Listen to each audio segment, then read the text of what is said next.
ഹരേ കൃഷ്ണ. ഹരേ ഗുരുവായൂരപ്പ ശരണം. എല്ലാവർക്കും പാർത്ഥസാരഥിയത്തിലേക്ക് സുസ്വാഗതം.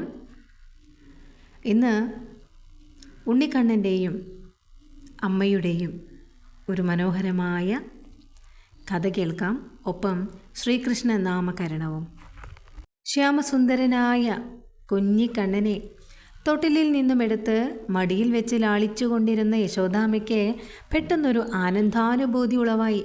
തൻ്റെ കാലിൻ്റെ പെരുവിരൽ നുണഞ്ഞുകൊണ്ട് സ്നേഹത്തോടുകൂടി അമ്മയുടെ മുഖത്ത് നോക്കി പുഞ്ചിരിച്ചുകൊണ്ട് കിടക്കുന്ന ഉണ്ണിയെ എത്രയെത്ര കണ്ടിട്ടും യശോദാമ്മയ്ക്ക് തൃപ്തി വന്നില്ല. പാലൊക്കെ കുടിച്ച് കുഞ്ഞി വയറൊക്കെ വീർപ്പിച്ച് തൻ്റെ അമ്മയെ നോക്കി കുഞ്ഞിക്കണ്ണൻ ഒന്ന് കോട്ടുവായിട്ടു. ആ ചെറിയ വായ്ക്കുള്ളിൽ ഈ വിശ്വത്തെ മുഴുവനും യശോദാമ്മ പെട്ടെന്നാണ് കണ്ടത്. തത്വഗുണാവൃതമായ വിരാട് രൂപം ആ വായിൽ യശോദാമ്മ കാണുകയാണ്. ഭയവും സംഭ്രമവും കൊണ്ട് ആ സാധുമാതാവ് തൻ്റെ കണ്ണുകൾ പെട്ടെന്ന് മുറുക്കി അടച്ചു. ഭഗവാന്റെ മായാവിലാസത്താൽ ആ കണ്ടതെല്ലാം പെട്ടെന്ന് തന്നെ മറന്ന് സ്വന്തം പുത്രനെ ആ വാത്സല്യാധികത്യത്തോടെ എടുത്ത് കണ്ണനെ പിന്നെയും ലാളിക്കാൻ തുടങ്ങി യശോദാമ്മ. യശോദാമ്മയുടെ ആ ഒരു ഭാഗ്യം എത്രയെത്ര പറഞ്ഞാലും മതിയാവില്ല. നന്ദരാജൻ്റെയും യശോദാമ്മയുടെയും ചരിത്രം ഇപ്രകാരമാണ്. അഷ്ടവസുക്കളിൽ പ്രധാനിയായ ദ്രോണൻ ധര എന്ന തൻ്റെ പത്നിയോടുകൂടി ദേവരാജ്യം ഭരിച്ചുകൊണ്ടിരുന്നു ദ്രോണൻ. ആ ദമ്പതിമാർ തികഞ്ഞ വിഷ്ണുഭക്തരായിരുന്നു. പുത്രകാംക്ഷിയായ ദ്രോണൻ ബ്രഹ്മദേവൻ്റെ നിർദ്ദേശം അനുസരിച്ച് ഒരിക്കൽ മന്ദരപർവ്വതത്തിലേക്ക് പോയി തൻ്റെ പത്നിയോടൊന്നിച്ച് തപസ്സു ചെയ്തു. അനേകം സംവത്സരങ്ങൾ ആ കഠിനമായ തപസ് തുടർന്നു. ഒടുവിൽ ബ്രഹ്മദേവൻ പ്രത്യക്ഷീഭവിച്ച് വരദാനം ചെയ്യുവാൻ സന്നദ്ധനായി. ശ്രീകൃഷ്ണ ഭഗവാനെ പുത്രത്തേന് ലഭിക്കാനായിട്ടാണ് ദ്രോണനും ധരയും തങ്ങളുടെ ആഗ്രഹം പ്രകടിപ്പിച്ചത്. ഇനിയൊരു ജന്മത്തിൽ അവരുടെ ആ ഒരു ആഗ്രഹം അചിരേണ സഫലമാകുമെന്ന് പറഞ്ഞ് ബ്രഹ്മദേവൻ അനുഗ്രഹിച്ചു. ആ ദ്രോണനും ധരയുമാണ് ഗോകുലത്തിൽ നന്ദനും യശോദയുമായി ജന്മം കൈക്കൊണ്ടത്. ബ്രഹ്മദേവൻ്റെ വചനം സത്യമാക്കി തീർത്തുകൊണ്ട് പുത്രഭാവേന ഭഗവാൻ അമ്പാടിയിൽ അവരുടെ ആഗ്രഹത്തിലെത്തി. ശിശുരൂപം കൈക്കൊണ്ട ശ്രീഹരിയും ശേഷനായ ബലഭദ്രനും ഗോകുലത്തിൽ വെച്ചു നടത്തിയ ലീലകളെപ്പറ്റി പിന്നീട് എത്രയെത്ര വർണ്ണിച്ചാലും തീരില്ല. ഒരിക്കൽ തൻ്റെ ശിഷ്യരും ഒന്നിച്ച് വസുദേവനാൽ അയക്കപ്പെട്ട ഗർഗാചാര്യൻ നന്ദഗോപരുടെ ഭവനത്തിലേക്കെത്തി. അർഘ്യപത്യാദികൾ കൊണ്ട് സാദരം സ്വീകരിച്ചിരുത്തിയ നന്ദരാജനോടായി ഗർഗമുനി പറഞ്ഞു, അങ്ങയുടെ പുത്രൻ്റെയും രോഹിണീസുതൻ്റെയും നാമകരണ ക്രിയയ്ക്കു വേണ്ടിയാണ് ഞാൻ ഇവിടെ വന്നിരിക്കുന്നത്. അതുകൂടാതെ എനിക്ക് നിങ്ങളോടൊരു രഹസ്യം പറയാനുമുണ്ട്. അങ്ങനെ നന്ദഗോപരെയും യശോദാരോഹിണിമാരെയും കുട്ടികളെയും കൊണ്ട് ഗർഗാചാര്യർ രഹസ്യമായൊരു സ്ഥലത്തേക്ക് പോയി. വിഘ്നേശ്വരനെയും നവഗ്രഹങ്ങളെയും വന്ദിച്ചതിനു ശേഷം ഗർഗമഹർഷി പറഞ്ഞു തുടങ്ങി. മൂത്തവനായ രോഹിണീപുത്രൻ്റെ നാമകരണം ആദ്യം നടത്താം. യോഗികളുടെ ഹൃദയത്തെ രമിപ്പിക്കുന്നവനാകയാൽ അവനെ രാമൻ എന്ന് വിളിക്കാം. ഗർഭസ്ഥനായിരുന്ന കാലത്ത് ആകർഷണം ചെയ്യപ്പെട്ടവനാകയാൽ സംഘർഷണൻ എന്ന പേരും അവന് കൊടുക്കുന്നു. എല്ലാം നശിക്കുമ്പോഴും നാശമില്ലാതെ ശേഷിക്കുന്നവനാകയാൽ ശേഷനെന്നും അതിബലവാനാകയാൽ ബലരാമനെന്നും ആ കുട്ടിക്ക് പേരുകൾ ഇടാം. ഇനി അങ്ങയുടെ പുത്രൻ്റെ പേര് കേട്ടുകൊള്ളൂ. ഈ കുട്ടി ലോകത്തിന് മുഴുവൻ മംഗളകാരനാണ്. കമലാകാന്തൻ്റെ ഖാകാരവും ശ്രീരാമനിൽ നിന്ന് ഋഖാരവും ഷഡ്ഗുണപതിയായ ശ്വേതദീപാധിപതിയിൽ നിന്ന് ഷാഖാരവും നരസിംഹമൂർത്തിയിൽ നിന്ന് നാഖാരവും അഗ്നിബുക്കിൻ്റെ ആ അക്ഷരത്വത്തിൽ നിന്ന് ആഖാരവും നരനാരായണന്മാരിൽ നിന്ന് വിസർഗവും ചേർത്ത് കൃഷ്ണ എന്ന് ഈ കുഞ്ഞിനെ വിളിക്കാം. മാത്രമല്ല പൂർണ്ണാവതാരങ്ങളെല്ലാം ഈ നാമത്തിൽ യോജിക്കുന്നു. കൃഷ്ണ ശബ്ദവും ഈ കുട്ടിക്ക് യോജിക്കുന്നത് തന്നെയാണ്. കൃതാതി യുഗങ്ങളിൽ വെളുപ്പ്, ചുവപ്പ്, മഞ്ഞ എന്ന നിറങ്ങളും ദ്വാപരാന്തത്തിൽ കലിയുഗാരംഭത്തിൽ ശ്യാമവർണ്ണവുമാണ് അവതാര പുരുഷൻ്റേത്. പിന്നെ വസുക്കൾ എന്നാൽ ഇന്ദ്രിയങ്ങളും അവയുടെ ദേവത മനസ്സും ആകയാൽ മനസ്സിൽ ചേഷ്ടിക്കുന്ന ഇവൻ വാസുദേവൻ എന്നും അറിയപ്പെടും. കീർത്തി മന്ദിരത്തിൽ രാധാദേവി വൃഷഭാനുപുത്രിയായി പിറന്നിട്ടുണ്ട്. ഈ കുഞ്ഞ് ആ വൃഷഭാനുപുത്രിയുടെ ഭാവി പതിയാകയാൽ രാധാപതി എന്നും ഈ കുഞ്ഞിനെ വിളിക്കാം. അസംഖ്യം ബ്രഹ്മാണ്ടങ്ങളുടെ ആ നാഥനായ പരിപൂർണതമനായ ശ്രീകൃഷ്ണൻ്റെ അവതാരമാണ് ഈ ഉണ്ണി. കംസാദി ദുഷ്ടന്മാരുടെ നിഗ്രഹത്തിനാണ് ഭഗവാൻ മാനുഷ വേഷം പൂണ്ട് ഭൂമിയിൽ ജനിച്ചിരിക്കുന്നത്. ഈ സംഗതി പരമരഹസ്യമായിരിക്കട്ടെ. നന്ദ, അങ്ങയുടെ പൂർവ്വപുണ്യാതിരേകത്താലാണ് ഈ അസുലഭ ഭാഗ്യം അങ്ങേക്ക് കൈവന്നിരിക്കുന്നത്. എണ്ണിയാൽ അവസാനമില്ലാത്ത നാമങ്ങളാൽ ഭക്തന്മാർ ഈ കുഞ്ഞിനെ കീർത്തിക്കുന്നു നന്ദ. ഇത്രയും പറഞ്ഞ നാമകരണ ക്രിയയ്ക്ക് ശേഷം ഗർഗാചാര്യർ മടങ്ങിപ്പോയി. അങ്ങനെ ഗർഗമുനി കാളിന്തി തീരത്തുകൂടി നടന്ന് വൃഷഭാനുവിൻ്റെ വീട്ടിലെത്തി. ഛത്രധാരിയായതിനാൽ മറ്റൊരു ഇന്ദ്രൻ പോലെയും ദണ്ഡധാരിയായ മറ്റൊരു യമനെ പോലെയും അദ്ദേഹം ശോഭിച്ചു. വെള്ളപ്പട്ടൊടുത്ത് വിഷ്ണു ഭഗവാനെ പോലെ തേജസ്വിയായ അദ്ദേഹത്തെ അത്യാദരപൂർവം വൃഷഭാനു എതിരേറ്റ് പൂജിച്ചു. എന്നിട്ട് പീഠത്തിന്മേൽ ഇരുത്തി ആചാര്യനെ പ്രദക്ഷിണം വെച്ച് നമസ്കരിച്ചുകൊണ്ട് പറഞ്ഞു, മഹാമുനി, അങ്ങയുടെ ഈ ആഗമനം കൊണ്ട് എൻ്റെ ഭവനവും കുലവും എല്ലാം പവിത്രമായിരിക്കുന്നു. ഞാൻ അനുഗ്രഹീതനായി മാറി. തീർത്ഥങ്ങളെ കൂടി പരിപാവനമാക്കുന്ന അങ്ങയുടെ ഈ ദർശനത്തിൽ ഞാനും എൻ്റെ കുലവും സുഹൃദ്ധികളായി തീർന്നു. തക്ക സമയത്താണ് അവിടുത്തെ ആഗമനം. അങ്ങേപോലെയുള്ള ഗണിതശാസ്ത്ര പാരംഗതനായ ഒരാൾ വേറെ ഇല്ലാലോ. എൻ്റെ മകൾ രാധയുടെ വിവാഹത്തെപ്പറ്റി അങ്ങയുടെ പ്രവചനം കേൾക്കുവാൻ ആഗ്രഹമുണ്ട്.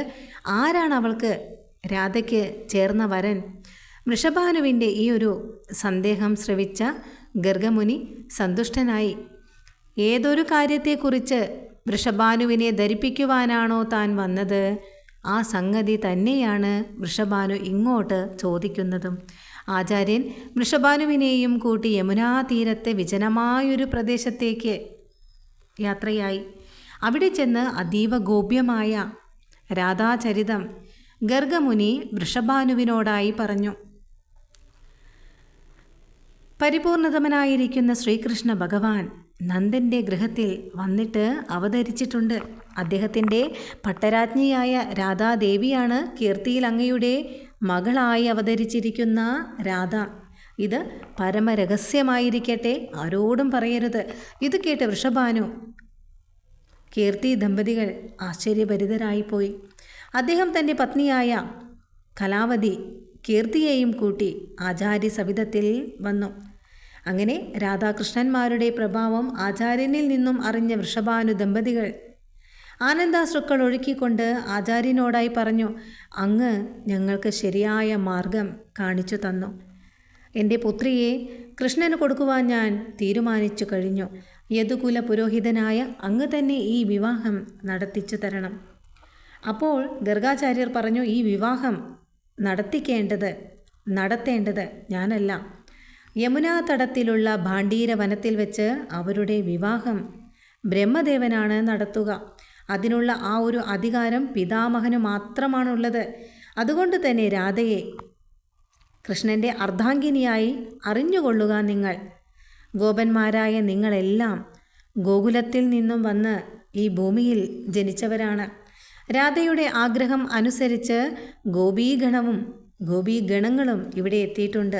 യജ്ഞാദികളെ കൊണ്ട് ദേവന്മാർക്ക് കൂടി ദർശിക്കാൻ, ആ ദർശനം ലഭിക്കുവാൻ പ്രയാസമായ ആ ഗോലോകറാണി സ്വന്തം ഭവനത്തിൽ പുത്രിരൂപേണ വർത്തിക്കുന്നത് അങ്ങയുടെ എത്ര വലിയ ഭാഗ്യമാണ്.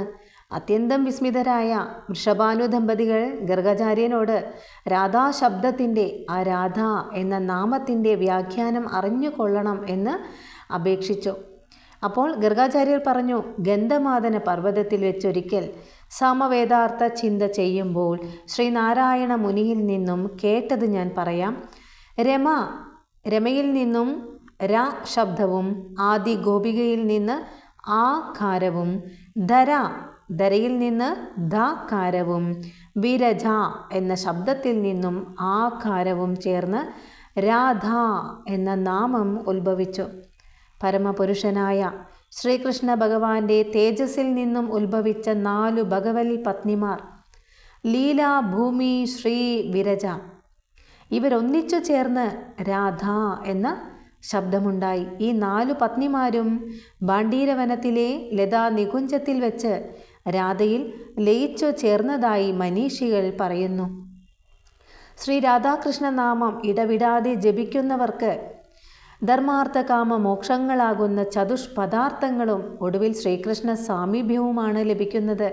അങ്ങനെയിരിക്കെ ഒരിക്കൽ പശുക്കളെ മേച്ചുകൊണ്ടും ഉണ്ണികൃഷ്ണനെ ഒക്കത്ത് വെച്ചുകൊണ്ടും നന്ദഗോപൻ കാളിന്തി തീരത്തുള്ള ഭാണ്ഡീരവനത്തിലെത്തി. അപ്പോൾ നേരം സന്ധ്യയോടടുത്തു. ഇടതിങ്ങി വളർന്നിരുന്ന മരങ്ങളുടെ നിഴലിൽ ഭാണ്ഡീരവനം പെട്ടെന്നാണ് ഇരുളടഞ്ഞത്. നന്ദരാജൻ്റെ ഇടുപ്പിലിരുന്ന കുഞ്ഞിക്കണ്ണൻ തൻ്റെ കുഞ്ഞി ചുണ്ടുകൾ പിളർത്തി കരയാൻ തുടങ്ങി. നന്ദഗോപരുടെ കാര്യം ആകെ പരുങ്ങലിലായി. ആ സമയത്താണ് അല്പം അകലെ നിന്ന് രാധ നടന്നടുക്കുന്നതായി നന്ദഗോപർ കണ്ടത്. അങ്ങനെ തൻ്റെ സുഹൃത്തായ വൃഷഭാനുവിൻ്റെ ഓമന മകളെ കണ്ടപ്പോൾ നന്ദഗോപൻ അതീവ സന്തുഷ്ടനായി. നന്ദരാജൻ രാധയോടായി പറഞ്ഞു, കുഞ്ഞേ, നേരം ഇരുട്ടി തുടങ്ങിയിരിക്കുന്നു. ഈ കൃഷ്ണനാണെങ്കിലോ മഹാപേടിത്തൊണ്ടൻ. ഇവനെ കൊണ്ടുപോയി അമ്മയുടെ കയ്യിലൊന്ന് കൊടുക്കണേ എന്ന് രാധയോടായി നന്ദരാജൻ പറഞ്ഞു. ഇരുട്ട് കണ്ട് കുഞ്ഞ് പേടിച്ചതാണെന്ന് നന്ദഗോപർ കരുതി. അങ്ങനെ കൃഷ്ണനെ രാധയുടെ കയ്യിൽ ഏൽപ്പിച്ചു കൊടുത്തു നന്ദഗോപർ. ഈ ഒരു കഥയെ അനുസ്മരിപ്പിക്കുന്നതാണ് ജയദേവ കവിയുടെ ഗീതാ ഗോവിന്ദത്തിലെ പ്രശസ്തമായ മേഘൈർമേതുരമംബരം വനഭൂവ ശ്യാമസ്തമാലാദ്രുമൈ നക്തം ബീരൂരയം ത്വമേവ ദദിമം രാധേ ഗൃഹം പ്രാപയാ ഇത്തം നന്ദനി ദേശതശ്ചലിതയോ പ്രത്യാദ്വാ കുഞ്ചദ്രുമം രാധാമാധവയോർജയന്തി യമുനാകുലേരഹ കേളയാ എന്ന ശ്ലോകം. അങ്ങനെ നടന്ന് രാധ കൃഷ്ണനെയും കൊണ്ട് യമുനാ തീരത്തുള്ള വള്ളിക്കുടിലിലേക്കാണ് പോയത്. കൊച്ചു കുഞ്ഞായ കൃഷ്ണൻ പെട്ടെന്നാണ് ഒരു യുവകോമളനായി മാറിയത്. ഭാണ്ഡീരവനത്തിലെ ആ ലതാ നികുഞ്ചം പെട്ടെന്നൊരു വിവാഹവേദിയായി മാറുകയും ആ സമയത്ത് അവിടെ ബ്രഹ്മദേവൻ ആവിർഭവിക്കുകയും ചെയ്തു. ഒരു വിവാഹത്തിനു വേണ്ട സംഭാരങ്ങൾ മുഴുവനും അവിടെ ഒരുക്കിയതായി കണ്ടു രാധ. അങ്ങനെ ഭഗവാനെ സ്തുതിച്ചുകൊണ്ട് പിതാമഹൻ ആ തൃച്ചേവടികളിൽ നമസ്കരിച്ചുകൊണ്ട് പറഞ്ഞു, സ്വയമേവ ദമ്പതികളായ നിങ്ങളുടെ വിവാഹം ഇവിടെ വെച്ച് നടത്താനാണ് ഞാൻ എത്തിയിരിക്കുന്നത്. ബ്രഹ്മദേവൻ അഗ്നി ജ്വലിപ്പിച്ച് വേദമന്ത്രോച്ചാരണത്തോടുകൂടി രാധാകൃഷ്ണന്മാരുടെ പാണീഗ്രഹണം കഴിപ്പിച്ചു.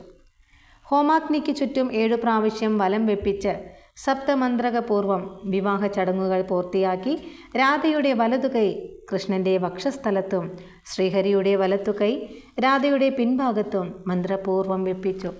അങ്ങനെ അവരെ കൊണ്ട് അന്യോന്യം പൂമാലകൾ അണിയിക്കപ്പെട്ടു. പിന്നീട് ഒരു അച്ഛൻ മകളെ എന്ന പോലെ പൗരോഹിത്യം വഹിച്ച പിതാമഹൻ തന്നെ രാധയെ ഭഗവാന്റെ കൈകളിൽ അർപ്പിച്ചു. ആ സമയത്ത് ദേവന്മാർ പുഷ്പവൃഷ്ടി ചെയ്തു. അപ്സരസുകൾ നൃത്തം വെച്ചുകൊണ്ട് അവരുടെ ആ സന്തോഷം പ്രകടിപ്പിച്ചു. ഗന്ധർവന്മാർ ഗാനങ്ങൾ ആലപിച്ചു. വിദ്യാധരന്മാരും ചാരണന്മാരും കിന്നരന്മാരും സ്തുതിഗീതങ്ങൾ ആലപിച്ചു. ചടങ്ങുകൾ അവസാനിപ്പിച്ചപ്പോൾ കൃഷ്ണൻ ബ്രഹ്മാവിനോടായി ദക്ഷിണ ആവശ്യപ്പെട്ടുകൊള്ളുവാൻ പറഞ്ഞു. അവിടുത്തെ ആ തൃപ്പാദ ഭക്തി എന്നെന്നും നിലനിൽക്കുമാറാകുക എന്നൊരു ദക്ഷിണ മാത്രമാണ് നാൻമുഖൻ ഭഗവാനോട് ആവശ്യപ്പെട്ടത്. തഥാസ്തു എന്ന് ഭഗവാൻ അരുളി ചെയ്യുകയും ചെയ്തു. അങ്ങനെ വിരിഞ്ചൻ സ്വസ്ഥാനത്തേക്ക് മടങ്ങി. അന്യോന്യം കരം ഗ്രഹിച്ച രാധാ മാധവന്മാർ യമുനാ പുളിനത്തിലും ലതാ നികുഞ്ചങ്ങളിലും വൃന്ദാവനത്തിലും എല്ലാം സഞ്ചരിച്ചു. അങ്ങനെ രാസനൃത്തം ചെയ്തുകൊണ്ട് ഗോവർദ്ധന ഗുഹകളിലും കാട്ടരുവികളുടെ തീരങ്ങളിലും വള്ളിക്കുടിലുകളിലും രാധാകൃഷ്ണന്മാർ താമസിച്ചു. അങ്ങനെ തിരികെ ശ്രീകൃഷ്ണ ഭഗവാൻ തൻ്റെ ആ ഒരു ബാലഭാവം കൈകൊള്ളുകയും നന്ദഗോപർ തനിക്ക് ഏൽപ്പിച്ചു തന്ന ആ കുട്ടി ഭൂമിയിൽ കിടന്ന് കരയുന്നത് കണ്ടപ്പോൾ സങ്കടം സഹിക്കാനാവാതെ രാധയും കരഞ്ഞു തുടങ്ങി. അങ്ങനെ വ്യസനത്തോടുകൂടി കരയുന്ന രാധയ്ക്ക് പെട്ടെന്നാണൊരു അശരീരി കേൾക്കാനായത്. രാധേ, നിന്റെ മനോരഥം അജിരേണ സാധിക്കും. അങ്ങനെ രാധ ഉണ്ണിയെയും കൊണ്ട് അമ്പാടിയിലെത്തുകയായി. കൃഷ്ണനെ യശോദാമ്മയുടെ ആ കരങ്ങളിൽ ഏൽപ്പിച്ചു രാധ. ഈ കുഞ്ഞിനെ ബാണ്ഡീരവനത്തിൽ വെച്ച് ഇവൻ്റെ അച്ഛൻ എൻ്റെ കയ്യിൽ തന്നയച്ചതാണെന്നും രാധ പറഞ്ഞു. അപ്പോൾ യശോദാമ്മ കുഞ്ഞിനെ വാങ്ങിക്കൊണ്ട് രാധയോടായി പറഞ്ഞു, വൃഷഭാനുസുതയായ നീ എത്ര സ്നേഹമുള്ളവളാണ്. എൻ്റെ കുഞ്ഞിനെ യാതൊരു കേടും കൂടാതെ ഇവിടെ എത്തിച്ചുവല്ലോ. യശോദയാൽ സൽക്കരിക്കപ്പെട്ട രാധാറാണി യാത്രാനുമതി വാങ്ങി തിരികെ രാധയുടെ ഗൃഹത്തിൽ തിരിച്ചെത്തി. അനന്തമായ ഭഗവാന്റെ ആ ബാലലീലകളെക്കുറിച്ചുള്ള കഥയുമായി അടുത്ത വീഡിയോയിൽ വരാം. ഹരേ കൃഷ്ണ, ഹരേ ഗുരുവായൂരപ്പ ശരണം.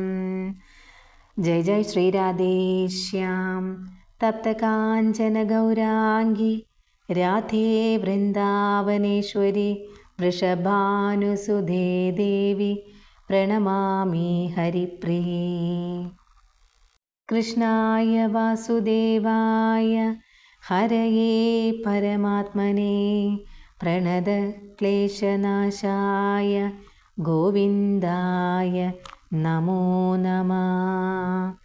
എല്ലാവർക്കും രാധാകൃഷ്ണന്മാരുടെ അനുഗ്രഹം ഉണ്ടാവട്ടെ എന്ന് പ്രാർത്ഥിച്ചുകൊണ്ട് സർവം കൃഷ്ണാർപ്പണമസ്തു.